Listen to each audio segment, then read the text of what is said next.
anyway, we have open discussion today, so anything anybody wants to talk about is fair game. Well, I'm excited to be on it. It's my first BoneChat, so I've been traveling a bit since I signed up. So see a couple people I know. I see Cope up there in the corner. So I've had a few discussions over the years. But yeah, I'm grateful to be a part of it, just as an introduction. So I'm Al Manny. I'm over in Greater Philadelphia region on the Jersey side. Eagles fans on this side of Jersey. My husband is I guess we are, not just my husband, I am too, by association of Eagles fans. So I thought you had a good nature about you. There was a certain aura about you, Andrea, when you were he'll be speaking. happy. He'll be happy to hear that. Yeah, Cope up there. He's tainted. He should be an Eagles fan, but Copeland. We hosted you all here in New Orleans recently. I'm a Chiefs fan, Al. I gotta listen to this nonsense. Hey, Al, you're one of the newer members. Tell everybody what you do. Oh, as people ask me, what don't I do? So 30 years in the orthopedic implant business, 23 of those in a distributor, large distributor for DePuy for joint recon, so hip, knee, shoulder arthroplasty primarily. And then about 7-8 years ago, they had a shift away from distribution and tried the corporate thing for about 4 months, and it became impossible for me to exist. Having been a 1099 kind of independent guy since almost college, and then started an independent distribution group that was going to be, and still is, focused on bringing good implants, a little bit more value-based, trying to be able to be more nimble, especially in the ASC space, bringing in various technologies and things that without a corporate tether, I can kind of pick and choose and customize, right? And try and bring in from a value perspective.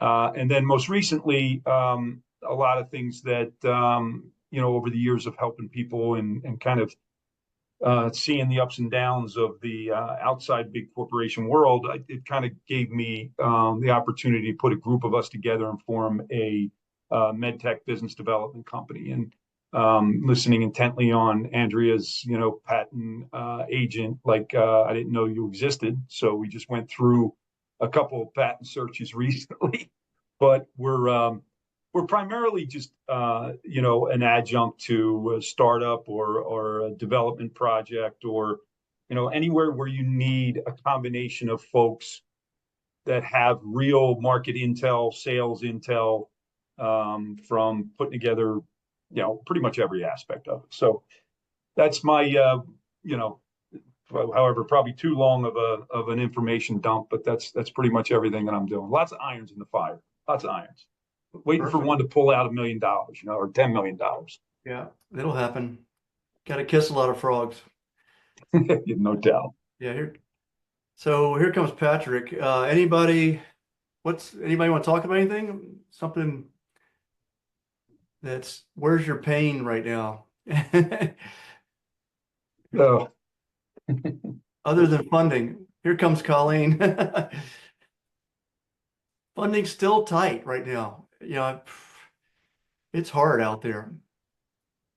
Yeah, we're privately funding something now, and I asked a friend of mine that I wanted involved in it, and he's basically asking me, do we have to go out and get money? And I said, no, this is something easy. We can self-finance. So that kind of, made it a little bit more attractive to get him on the phone, because he wasn't interested in going to getting money right now. But yeah, it's definitely, it's tight right now. Yeah. And stock market spooked. We're having the tariffs just spooked everybody. That's not going to help.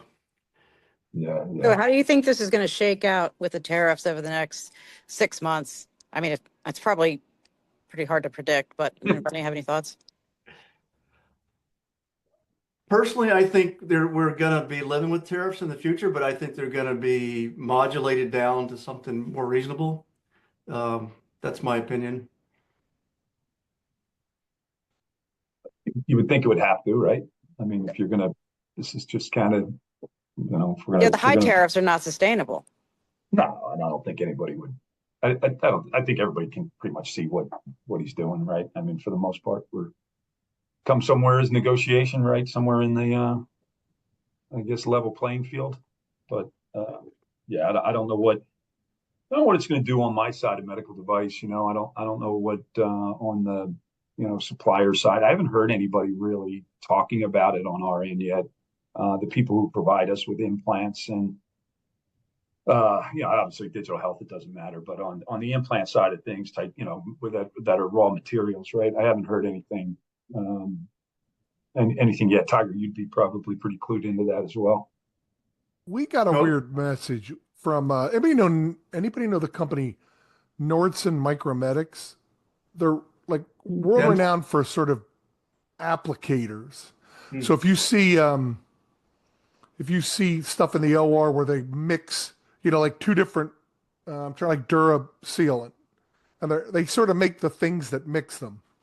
And they moved all their manufacturing 6 or 7 years ago to Mexico. And we started getting, we sell something that we sell one of their products in a spot, not a whole lot. I think this is going to knock them out as a vendor for us. And they started sending me messages saying, "Hey, we're following this tariff stuff very closely. Here's what your company's going to end up having to do. You're going to have to pay the 25% tariff for us, or just like for your product, or we can ship it to a bonded warehouse in the United States and you'll pay the tariff directly." And I'm like, I don't even know what I'm not even sure I know what you're talking about. But I mean, like within hours of some of these things, I actually didn't get one yesterday. I was surprised. But within hours, they sent it to me. And my operations guy is a younger dude. He's like, "Cope, what's this mean?" I'm like, I have no idea. I don't know. Let me read it and I'll see if I can make some sense. I've yet to make sense of it because I didn't like, he said, "What's a bonded warehouse?" I'm like, "You're the operations guy. I should be calling you and asking you. I don't know."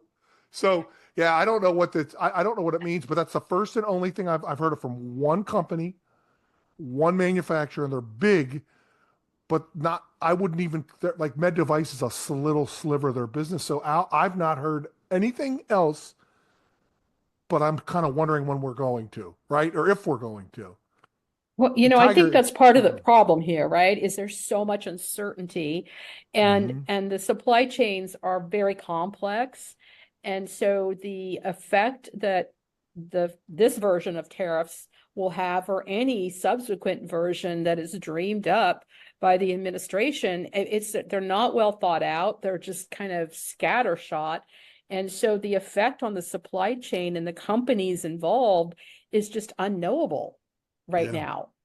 And that's not helpful for capital markets, whether they're public or private.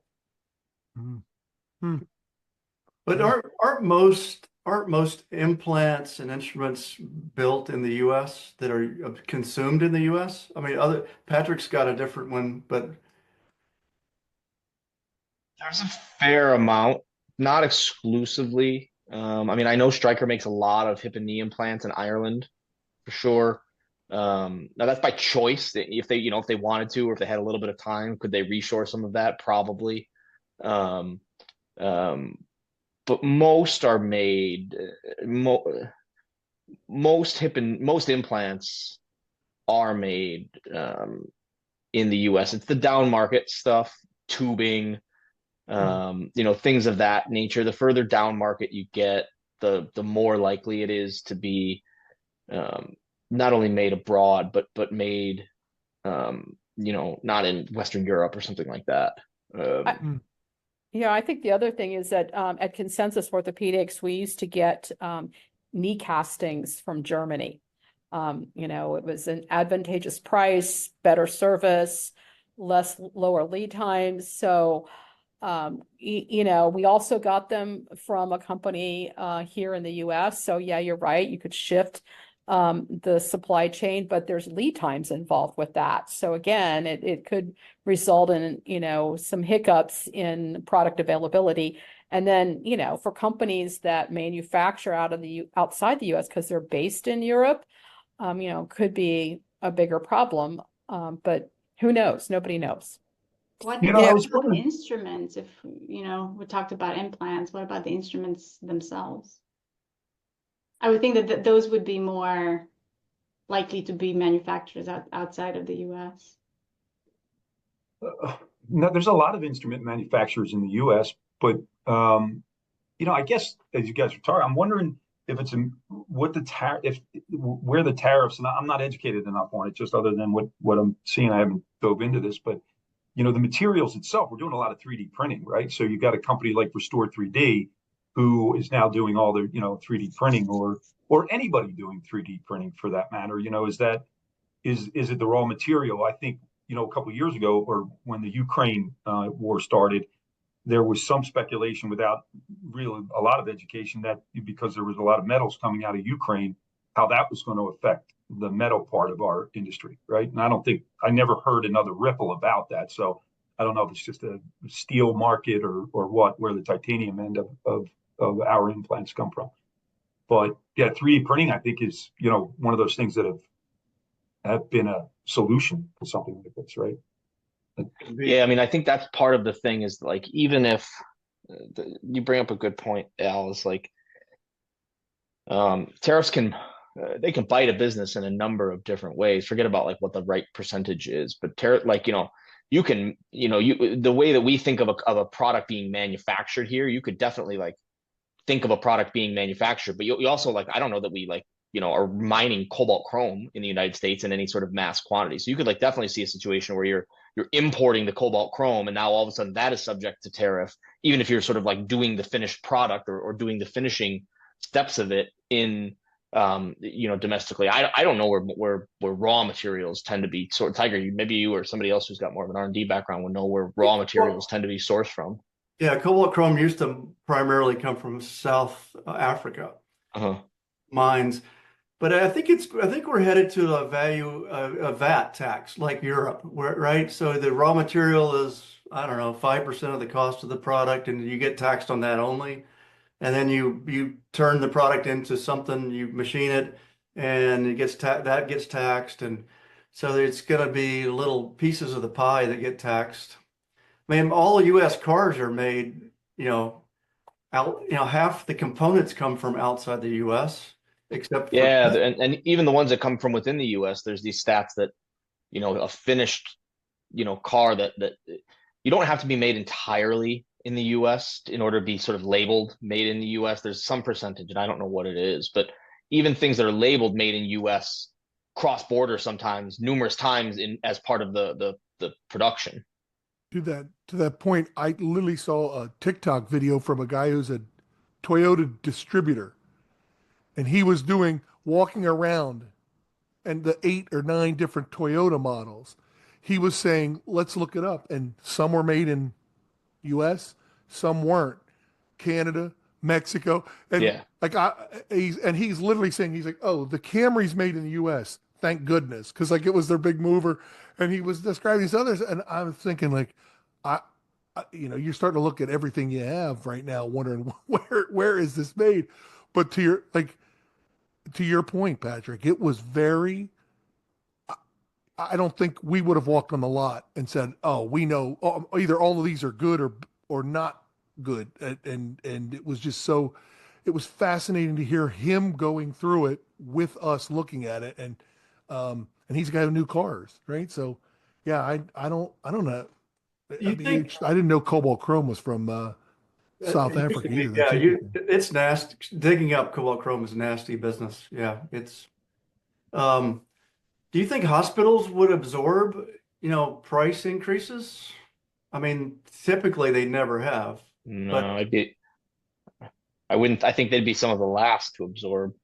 If you're talking about like from suppliers, like from vendors of theirs. Zimmer sells you a knee, and now it's 10% more the next week. I'd be amazed. That'd be great if they did, but I'd be I was, very, I very was gonna say that'd be surprised. fantastic for me if they did. I'd Yeah. come in Well, and swoop in. Rising Al, tide would lift Patrick, all boats. I'd be pretty yeah, surprised if it happened though. we've been, the three of us are sitting there going, no. But if you talk to hospitals, their supply chain people are complaining about all the price increases that they've had to eat during COVID, and they're upset about them. So somebody's raising prices. I don't think it's the three of us on here, but somebody, maybe we should be. I don't want to make this political. It'd be a fun task though to find a VP of finance at a hospital who was like a raging Democrat and get them really worked up about tariffs and get them all mad about Trump and then pass along a price increase and see if they'll just try to pass it along because they're so furious that they will just sort of like see themselves as a pass through, that they try to charge insurance companies more. I would be, it's interesting to hear you say that, Mark, but I can't think when we're going to deal with like importing products from the EU will deal with the tariff. And I can't think of a single scenario where I could just turn around and say, No, me either. That's the thing. Like you and I have no evidence of it, yeah, yet I hear complaining about it, and I don't think these people are lying. It's just I'll have to find out. I'll have to do some homework and find out who the heck's products are going up, who's doing it. It's probably things that are lower margin and therefore not as competitive, and therefore they have less alternative options to turn.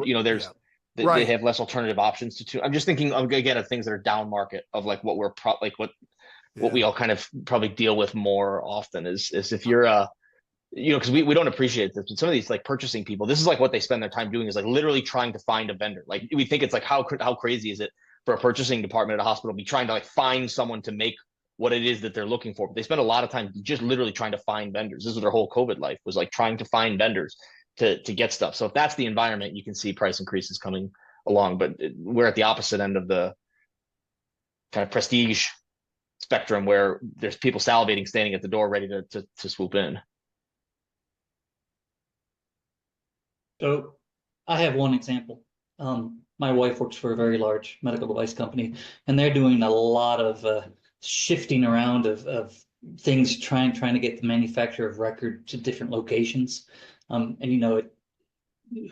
what defines manufacturer of record is kind of ambiguous, but they're doing all kinds of shifting, and it's costing them. First attempt was about 28 million, just to move stuff around such that they could, without too much of a red face, say, hey, this is a manufacturer record and it's in the US now. There's Mark's bonded warehouse. It's showing up. But so there are some shifts like that are costing some money, and this is a brand new product.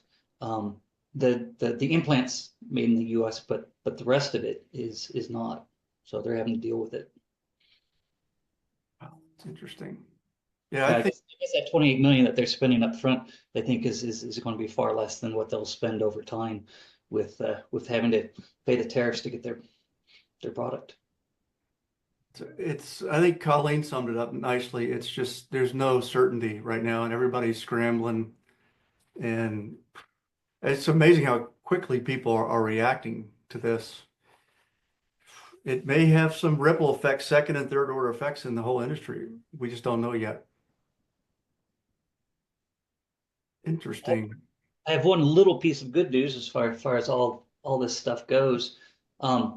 Submitted an IDE application on Monday, and then yesterday got a question back from FDA, which I hadn't expected because I didn't know who was left there. I wasn't even sure they're going to be able to acknowledge that it came in, because they did get rid of the entire document control, the incoming document control section.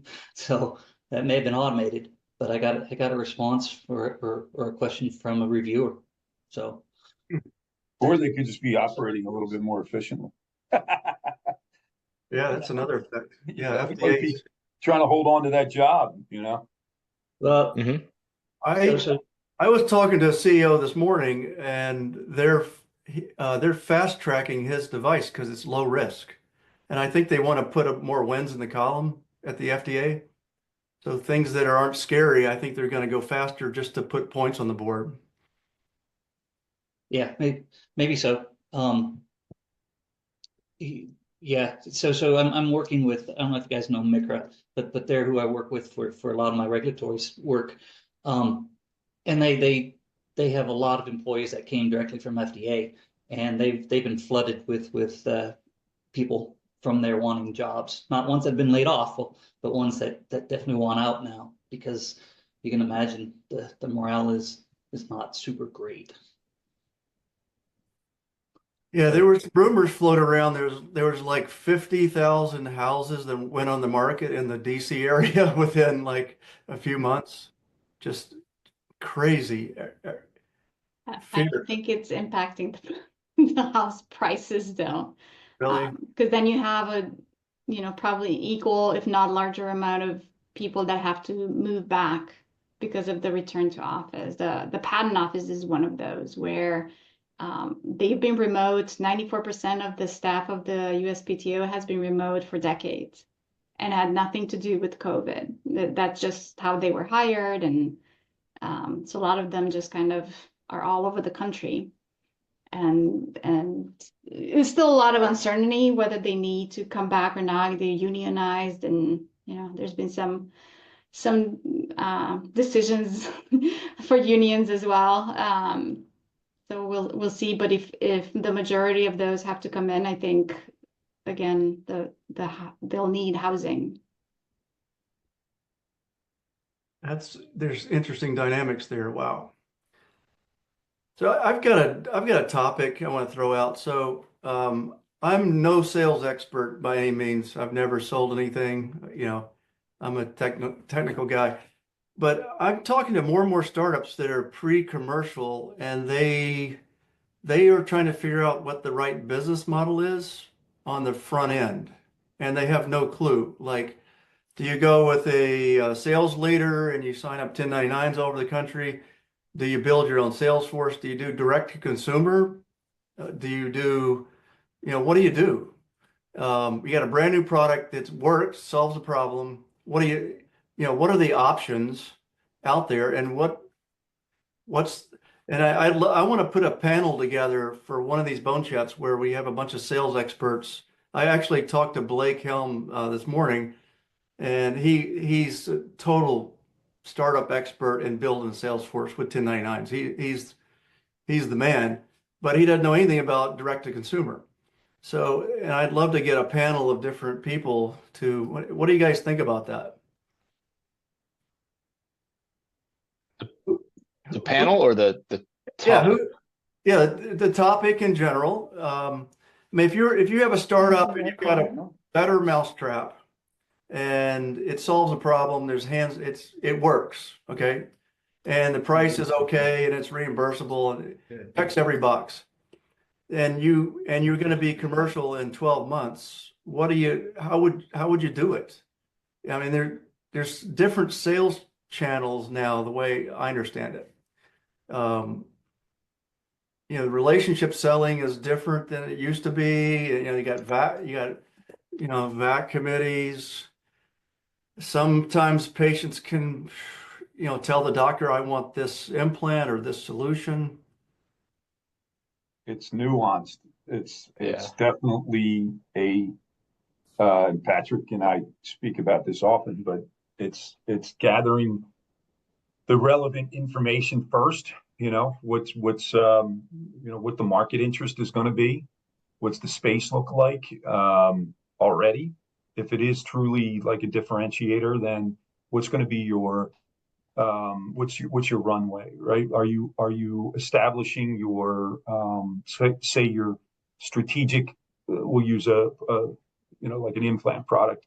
Are you going to use your strategic surgeons that are involved in that product first, and then do you just start with those markets, right? You find like Patrick does, find a distributor, or not even a distributor, right? Like we've recommended where it's like, don't even bother. We'll find you a contracted sales rep where you don't even have to enlist a distributor because your capacity and your runway is still not ready for that. And then if you can create enough buzz, and especially with the LinkedIn dynamic that we have, if you're, that we're kind of blessed with at this point, that it's low cost, right? You create the buzz and then it kind of attracts for you. And then it's just a matter of vetting So like, and Patrick has tremendous experience at this now.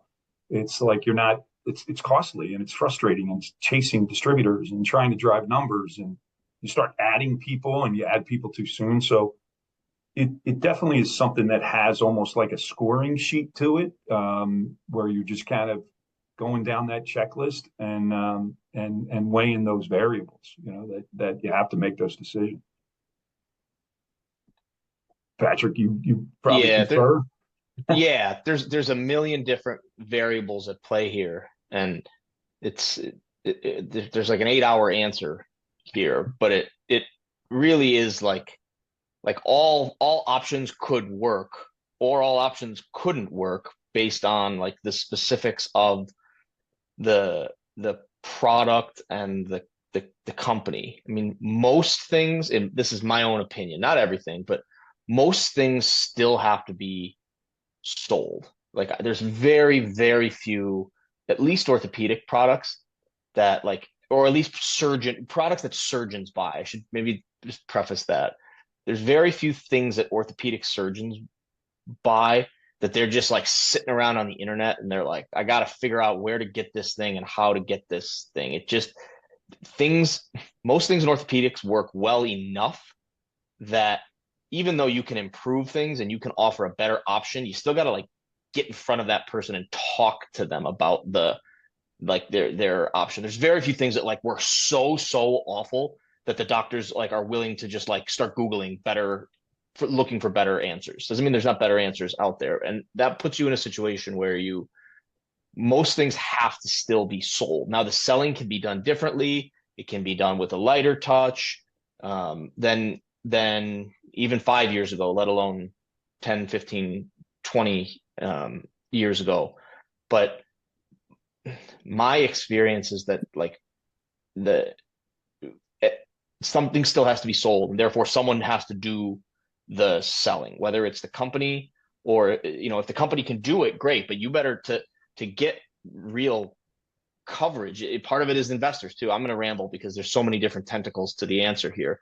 Part of it is your investors too. If you have investors that are willing to be really patient, then you can start with like one area and figure something out. Most often investors like, great, you've got a regulatory approval, go sell as many as you can to whomever you can under any circumstance you can for as much as you can. And therefore it's sort of like the investors through the board, through the CEO, that are putting this downward pressure to just go generate as much revenue as possible. So there becomes this urge to like hire people, because people can get you like above zero sales, even though if it's not the right like plan or it's not the right like approach. You can waste so much money hiring your own sales force if you're not ready, if you don't understand the product, if the customers aren't ready for the product, all those types of things. Most small companies tend to be in a situation, ours is one of a million, where you like have enough money to put some sales leadership in place, but you definitely don't have enough money to like hire your own reps. If you needed to like start hiring your own reps, their territories would have to be so unrealistically large, because you don't have enough money to like hire 100, 200, 300 reps. They do that in the cardiovascular business because they raise money in like 100 million in the hundreds of millions of dollars increments that are very infrequent in orthopedics. And in other therapeutic areas, people switch over like instantly. Like in like cardiovascular, like they spend 10 years building up a study, and then once the study happens, all the doctors just switch over unapologetically based on the data. And then 3 years later, they switch unapologetically to something else. You can get away with raising $100 million and building these like elaborate sales forces where you have the entire map colored in. In orthopedics, it's just, they just don't do it like that. The data, the clinical evidence is not as good typically, and therefore like you're in hand-to-hand combat for a lot longer in orthopedics than you are in other therapeutic areas. So like I know I'm rambling here, and I'll sort of stop and let somebody else talk, but like all of those things could work. Like any approach could work, but it really does depend on the company, the product, the investor base, the expected return, the market you're going after, how quickly you want to reach X amount of revenues, what the competition is like, all of those types of things. They all make a difference. There's no one clean answer.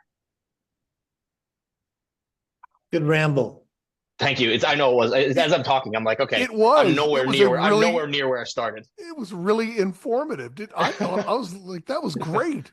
And I'll just add my bias because I don't think there is. I don't know that there's a right answer. Orthopedics is weird, Patrick. Like your example about cardiovascular is great. I remember going in. I was doing an open heart case and with a sternal repair, and like the valve reps weren't there. Mm-hmm. But I would also say the valve reps didn't have 6 or 7 instrument trays that had to be pulled in. Healthcare and operating rooms right now is such that if you don't have on-site people in those things that have those multiple trays or multiple instruments, it's hard to get any kind of change without having people on site all the time. And that's a heavy burden for a company to carry. But I would say my bias is we're in a foxhole together. We're a small med device company. I want everybody in this room, everybody that thinks about I want people getting up in the morning going, how can I sell more of Patrick's product?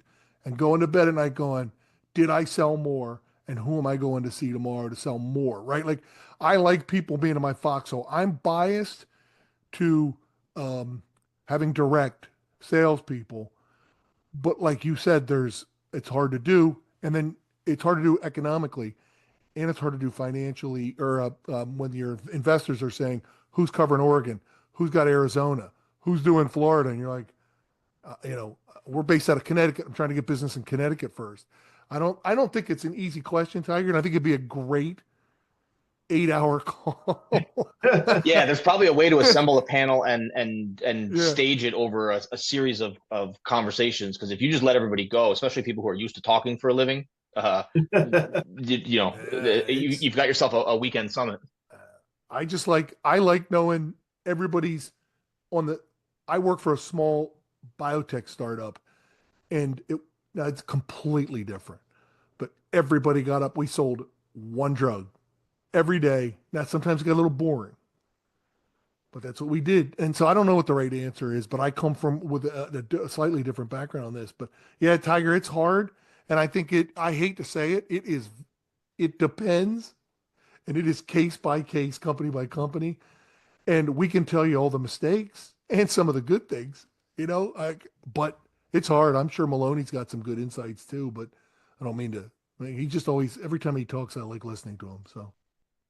So I've been writing them down. So I have a unique experience in that I own a distributorship and I hire distributors, and I have built several sales forces. I firmly believe that, to me, my distributorship is my lab. And you said something at the very beginning, which I have said for a long time.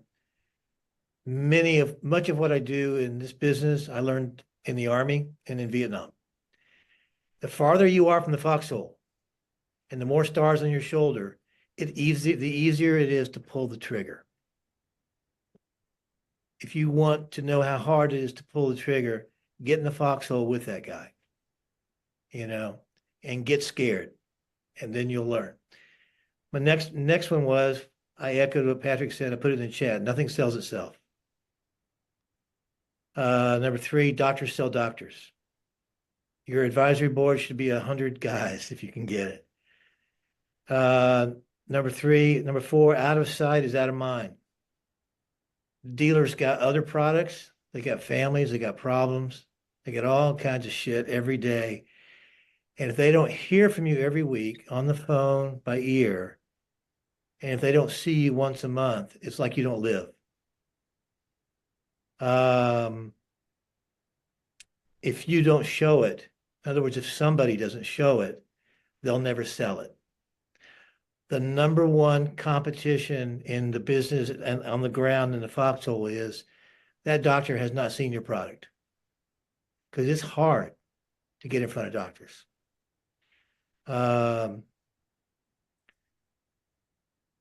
If I know the IQ of every salesperson on your force, I tell you who sells the most. Smart people sell 10 times what dumb people do. Product knowledge and higher end experience are highly overrated. Most companies hire the same morons over and over again. and they make Tiger a lot of money doing it. That's all I had time to write while you were talking. Well, Maloney's definitely on the panel. Fantastic. So anyway, but yeah, Patrick, I feel for you. I don't Gotta think have a lot. access. Al, feel Yeah, for you. I don't know of many orthopedic implants that sell like. I mean, we would all do it if you could just like put your stuff on a website and then just like watch the orders come in. Everybody would just do that. Yet I don't know that that's ever worked for at least any implant, you know, sales. Likewise, if you didn't have to have distributors, nobody would have them. If you didn't have to have a sales force, nobody would have it. It's like the most expensive part of your kind of like HR apparatus, and the people in house sometimes are or the engineers are resentful. I developed the product. What does this guy know? All that sort of stuff. Those are common tensions within any organization. After the sale is made, what the level of support is matters a lot. Huge. And there's different kinds of tiers. You build a sales force of one that looks one way if the product needs to have a body, whether it's a company employed body or a third party distributor. If you need a body at every procedure or every time the product's in use, that's one type of sales force you would build.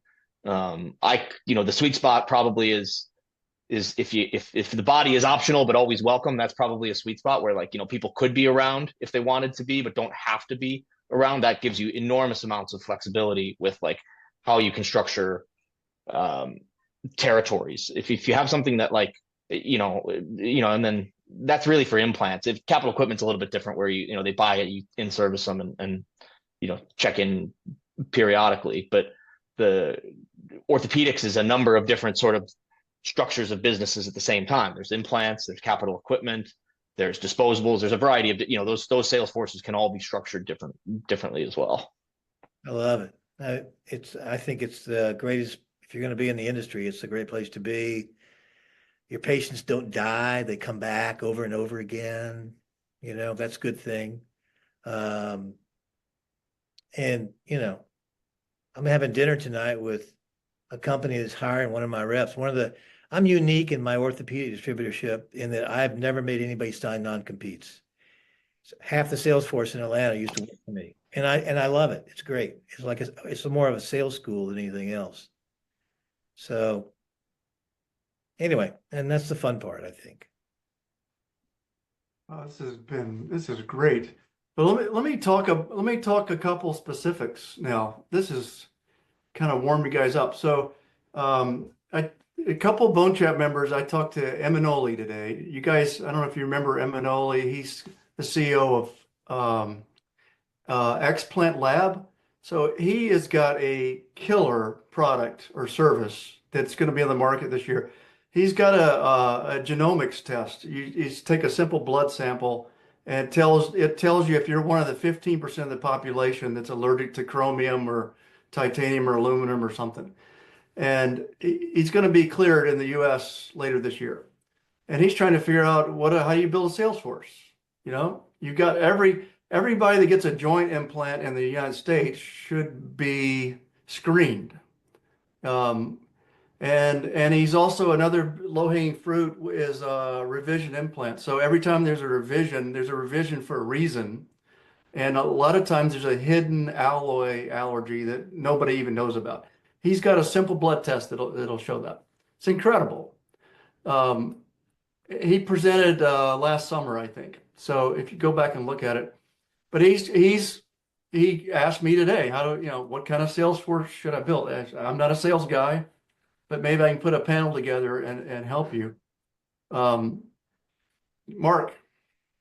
So I asked a similar question once to Tony Russell Taylor nail designer in Memphis, Tennessee. And he told me, he said, find doctors that recognize the wisdom of your solution first. So first, he needs to canvas. He needs to become a member advisory panel of the academy. It cost him $5,000, and use them to canvas the members to find out who believes in that stuff. Wow, that's great. And who wants to know. Because I was an Esculap dealer once, And the only product from Escalab still being sold in the United States is their gold knee. Their hypoallergenic knee. Everything else went away back to Germany. Not anymore. Are they back? No, their gold knee's gone. Oh, even their gold knee's gone. Yeah, they pulled out. Yeah, suck. Link's enjoying the uptick in business from any Escalab. So you can take that test and you can build out a sales force, but if I had that technology, I might go right to the companies that have the implants that are completely metal allergy and bundle it into your service, right? Yeah, he's gone that route, but the only one really is Smith and Nephew with Oxenium, and I may be biased, but I don't think the manufacturers really want to know. They don't want to know. Yeah, I don't think they want patients taking tests. There you Those go. middle managers don't make There's a decisions. legal piece to this. Yeah. Yeah, that's true. Yeah, they probably don't.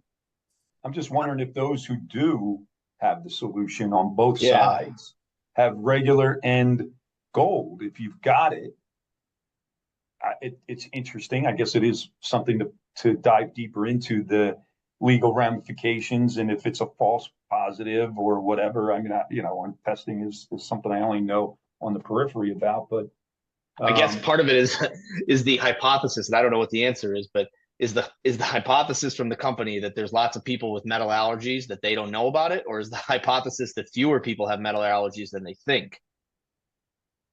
Yeah, I think it's 15%. I mean, the science Because behind. I promise you, more than not 15% of knees that go in are. Yeah. There's no way that the percentage of knees that go in are Right. cobalt chrome free. The way Eminoli explained it to me is it's like smokers. Some people can chain smoke all day long and never get sick. So he has an algorithm that looks at certain genetic markers and it tells you exactly if you're going to have a problem or not. So if you're Smith and Nephew, I can see why Smith and Nephew would want something like that. I could see why Zimmer without a product would not want something like that on the market for sure. But I could see why, because if you take that, you get everyone to take those tests. If that patient comes back with the allergy, they're getting the cobalt chrome free knee. I don't care whether or not they would have reacted to it. They're getting it because it's a lawsuit waiting to happen. Exactly. If they take test positive, and then receive a cobalt chrome knee, that's a lawsuit waiting to happen on the surgeon, on the hospital, on a whole bunch of people. Who buys it? Who would buy it? The clinic? That seems like a clinic thing rather than like a hospital thing. That's another thing. I don't think they have the sales channel figured out yet, but they will. I don't know. Great question. It's only a few $100s. It's kind of a no-brainer. If I'm a patient and I'm going to get a total hip, I'm going to pay for that test myself. It costs the company a few $100s, or it costs. No, that's the sales price. I think it costs him $100-$200, and they sell it for $500 or $600. Okay, so there's like 80%. So it's like implant level gross margins, because that matters in all of it too, right? If you have 95% gross margins, you can afford to do some dumb things and kind of like, overhire and try a bunch of stuff and see what works. That's a really good point. Can I ask because I think Patrick was asking an interesting question. It's not who's going to sell this. The question is who buys this. Like who actually pays for this?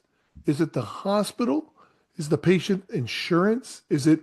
I'm unclear on this. As opposed, because sometimes that tells you who should sell it. Is who buys it? And I don't. I didn't. Is it a pharmacy? I mean, is it a pharmacy? That's a different call point that most implant reps don't. They couldn't figure it out, but they don't make pharmacy calls typically. To say nothing of like the PBMs and that whole kind of infrastructure that exists. Yeah, I'm trying to think. Is there another similar test people take preoperative on elective surgeries just to rule something out that you would roll that into? Because I don't know of anything. That's interesting. I'm just trying to think who actually buys it. I'd go B2C. I'd skip everything traditional. The people that are going to care are the people getting the total joints. Mark, I think people dismiss that, and I think I would not. I actually think there's something. You're right. People, the DTC market on other things is insanity. why would we not think this could be the same way? I don't know. I'd look at it.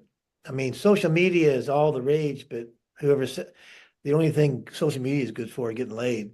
What about the label though? I suspect that label might have it might be a prescription only label. Jesus. Well, if it's a point of care test, I mean, is it just instant? Like there's those. I think takes a day, 24 hours, and it's local lab. Sorry, ladies. Yeah. That changes it a bit because there are those instant.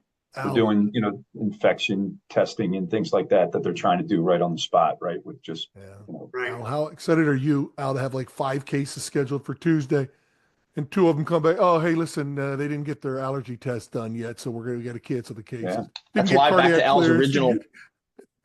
Al's ready to just go nuts. Yeah. Back to his original point. If you're a company with a cobalt chrome free or nickel, a nickel free option, you want as many people taking this test as possible.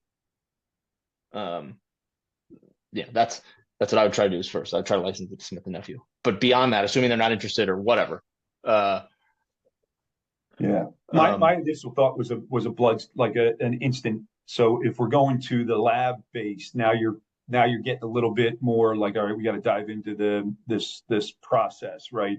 And I do think the patient would contribute, as we've talked about different things, whether it's robotic technology that requires imaging and whether patients are going to have to start to kick in for that. But my original thought, guys, when I was saying about a company like Link or somebody who has those both options would be, man, if this is just like a finger stick or urine based or whatever that they can do quickly. Yeah, it's a DNA test, so it's got a little more complicated than that. Yeah. So that's going to add complexity to it. Here, let me go to example number 2. So everybody knows Mauricio, right? They've got a killer business. I'm learning more about it all the time. They basically print specialized or patient-specific implants for mostly jaw, up above the neck, cancer, trauma. And they've got an incredible software that the surgeon can go to a tablet and basically they upload the MRI or CAT scan, and they can literally design the implant in 5 minutes and then say, send that to me. It's an incredible, and they've got a whole team of people that make it happen. But the problem is, and they're growing nicely, but the problem is they have a tiny percentage of the US market, and they don't even know about the cases. So some kid has a motorcycle wreck, messes up their jaw, and we got to rebuild this kid's jaw in 12 weeks. There's nobody in the hospital. They don't have any reps. So there's nobody in the hospital even know about that case and say that is a tech fit case. Well, how would you guys build a sales force for tech fit? At the risk of being too off the cuff, that sounds like a distributor based sales force to me. You need awareness that you seemingly can't do on yourself. So the distributors can certainly help you with awareness, but there's an infrequency to the pathology, or there's an infrequency to the clinical condition, such that hiring your own, at least day-to-day reps, you can hire a sort of management layer perhaps, but at least hiring day-to-day reps is probably financially unrealistic for something like, at first glance, without asking 500 follow-up questions. That seems like a distributorship based what about a hospital based, Patrick? So I was thinking, we pitched to a level 1 trauma center, God, 6 years ago. We thought we had a company out of Israel that was actually going to be placing 3D printers. This was before the same hospital has now gone to their own. But what about partnering directly with the hospital as a service for something like that, where you go level 1, like this hospital near me has a huge maxillofacial trauma department, right? And it's kind of like an innovation, marketable and clinical benefit, right? Patient out, for sure. Might be a thought, because hospitals are creating their own innovation centers. And actively, I think 3 different health systems around me right now are, Penn, of course, has their own, but there's multiple other hospitals doing that. So might be an avenue, once you dive in a bit and see, learn all the other variables. Yeah, I would test that out for sure. You could find an appropriate facility. Some of it might depend on Mauricio's capabilities beyond just the design and the raw manufacture. There's usually manufacturing steps that go, people don't think as much about: polishing, sterilization, all of these types of things. And does the facility have the right type of infrastructure? Because all of a sudden the quality system exists now at that location. It doesn't exist in a factory that has been, that's been audited and all of these types of things. I was just thinking the direct service, right? In something like that. Versus, I see what you mean. Okay. I'm saying just a direct service that they would be, that would be a hospital cell system where you can go in and pitch something like that because they're looking, plant the flag of innovation, But it's just that's a good idea. Assuming it's not insanely competitive, that they're happy with what they're doing. But that's a good idea. Yeah. Yeah, Cope. I actually thought that was a really good concept. I would want to go down and try to figure that one out fast, because that's not something that was obvious to me until you said it. I'm like, oh, that's not a bad idea at all. I was thinking, like, and I don't know, there's people here in roles that would understand this better than me. I've never understood why, in that situation, why couldn't you license that to some big CMF company in the United States and say, you have 2 years, Hunter talked about this. It's kind of what he did, right? With Zimmer, with the PIQ, to sort of say, like, well, I'm going to license it to you. We're going to train your people. You have 2 years. There's benchmarks here, or you got to get to certain levels, but they could at least be offering it because they're involved with that case the one you described. I don't know. I'm not saying people should do it. I always wonder, like, why would we not do something like that? What's the rationale not doing it? I can give one reason, which is this is personal experience, at least. The business development functions at bigger companies have, like, almost lost that muscle memory on, like, how to do licensing arrangements, at least on a grand scale. There's always these one-off deals that you'll hear about or something like that. This would be an interesting topic, Tiger, if you could ever get like a retired BD person on, is like, what the hell happened to licensing arrangements in orthopedics? Because there are far too few that exist, and there is so much wasted money that goes on because these big companies insist on something that is a really good product, and they know it's a really good product from inception. They insist on the smaller companies going out and wasting so much money to get it to 10 or 15 or $20 million in sales for them to just go buy it afterwards, when they could have just licensed it from the beginning. So that's one, nothing specific to CMF, and they might be more adept at something like this than bread and butter orthopedics. But I think the BD functions at the big companies are losing muscle memory when it comes to, like, how to effectively put licensing arrangements together. Yeah, and I think I can answer your question. The BD people have become more and more risk averse, and I think that it's driven by career risk. So if you're high up at Stryker or Zimmer or Smith and Nephew or something, and you're looking at 30 deals at the same time, all you're doing is processing deal flow, and you've got to check. If you make a mistake, your career's over there, if you buy a dog.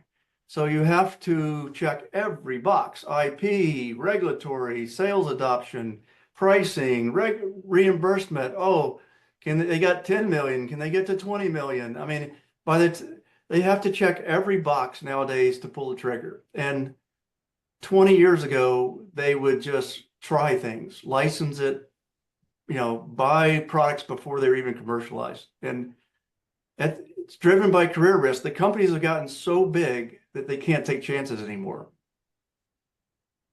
My opinion.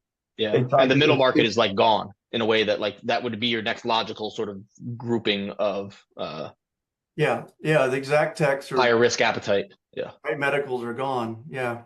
Yeah. Tiger, I got to leave early. I got to leave early, Thanks. but this is a great one today. Sorry I was late. And I will only close one thing. When I was director of sales at Orthologic and then VP of sales at eTrauma, I used to do something I called a sales blitz, which is another old Army thing. And then I basically would fly like 5 good salespeople into a city, and I would give them 2 days to come back with solid leads. And because they're from out of town, they don't have the relationship handicap of being nice. They can walk into your office and they say, well, the doctor's seeing patients. Lady, I'm only here for 1 day. 1 day. And this is probably something that's going to change his career. You got to give, they could be stupid jerks like that. And they got paid on leads. And they would canvass a town. And they would see people that your distributor won't see for 6 months. And that became like gold to follow up on. Much better than spending money on LinkedIn. How were they? They were incentivized. They were paid by the lead, and actually, they were on salary. So I bonused them.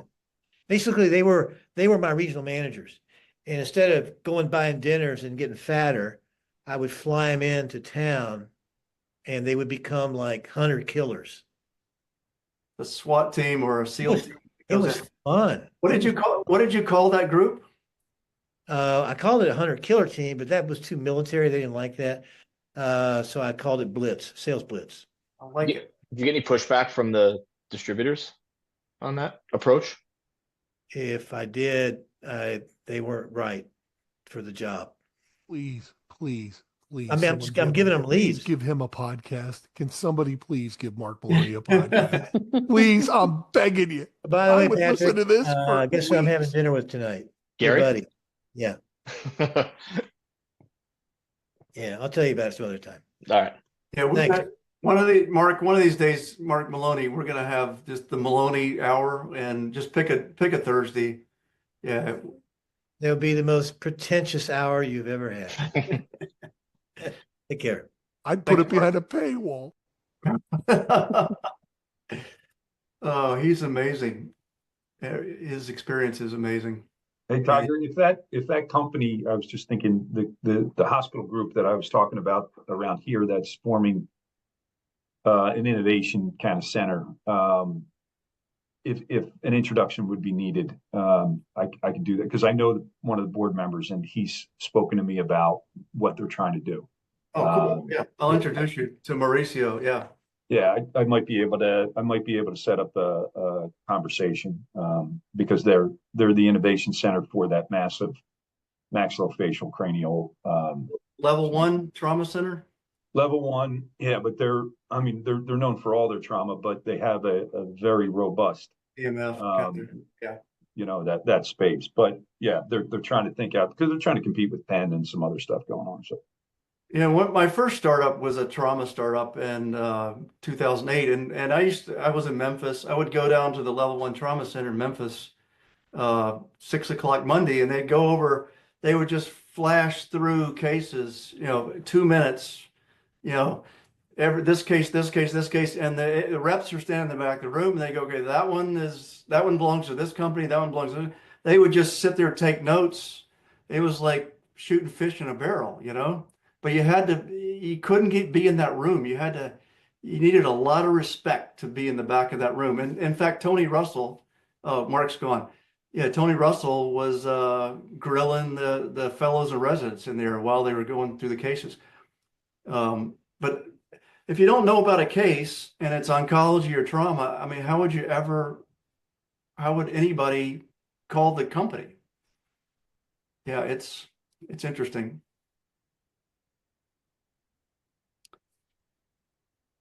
Well, this has been great. Anything else before we close up?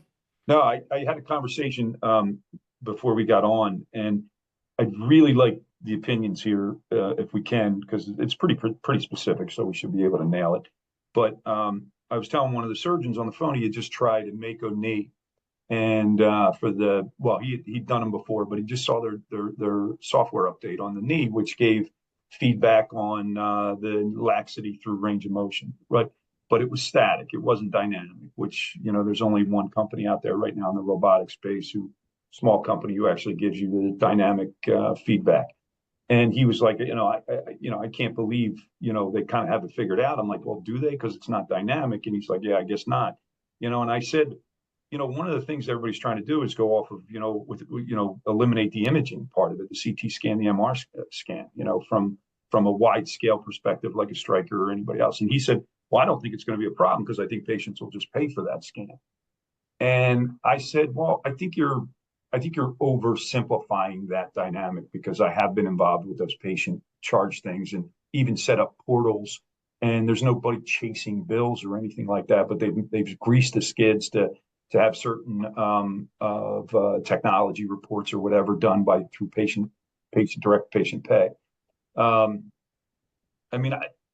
think that he was, as a surgeon who talks to patients, he seemed just so convinced that his patients wouldn't mind going and paying, $300-400 for their scan prior to their knee replacement. And I said, well, I don't think you're right. I think that you're you're talking about a massive sample size. So I'd be curious what you guys think, but I just said there's a reason why everybody's trying to go to vision-based technology like Visi, what they're trying to do, and that's why Stryker's talking to them, right? Is because so curious what you guys think. Agree. It's as simple as that. I agree with you. Yeah. Same. It's very easy to picture 50%, and then like every percent after that gets really hard. That like some will for sure. But first of all, the imaging facilities, they're fine with cash payments on an occasional basis because they don't have to chase the payment. It's right away. But I don't think they would be content with all of a sudden, 1,000 or 2,000 CT scans a year that they build through insurance. Those are profitable for a reason. I don't know that they would choose to like just voluntarily reduce those by 2/3, like the cost that they're bringing in. The system that's in place, right? I mean, they built their companies around it. Right? Yeah. They can't just even if it is a lesser administrative burden for them on a wide scale, they can't just accept, I don't think, a 2/3 reduction in like what they're charging. They charge insurance $1,000. If it's cash pay, it's $350. They'll charge insurance $1,000 for it. And so I don't think, I have a hard time seeing like everyone doing that. Some will, of course, but I have a hard time seeing everybody do that. Yeah. Good question. Yeah. All right. That's a wrap. Thanks, guys. All right, guys. Thanks a lot. This was awesome.